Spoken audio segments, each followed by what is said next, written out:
Bugün bir neçə müsibət barəsində danışacağıq. Onlardan biri İmam Hüseyin əleyhissalamın dövründə ən böyük müsibətlərdən biri İslamın müsibəti idi.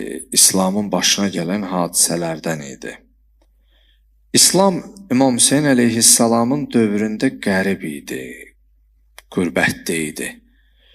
Bəzi sözlər var, adam müəyyən səbəblərdən tam çılpaq şəkildə deyə bilmir. Amma kaş bu İslam tarixini bir vərəqləyirdilər, kaş İslam tarixi ilə yaxından maraqlanıydılar. Bəzən sual doğurur ki, İmam Əli əleyhissalam ən şücaətli şəxs idi də. La fəta illa Ali, la seyfə illa Zülfüqar.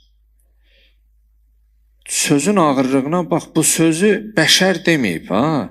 Cənab-ı Cəbrail Allahın kəlamın Peyğəmbər sallallahu çatdırıb ki, Əlinin barəsində bunu insanlara deyəcəklər. Yəni Allah kəlamıdır ki, la illa Ali, la seyfə illa Zülfüqar.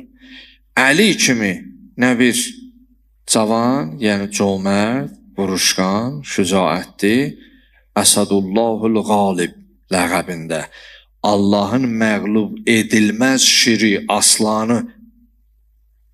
Adətən cəngavərlər indiki dinlən bronjiletdə müharibəyə, Allah cümlə şəhidlərimizə rəhmət eləsin, o qoruyucu müdafiə xarakteri ki, amma İmam Əli əleyhissalam heç vaxtı arxa zireh taxmayıb, sinə.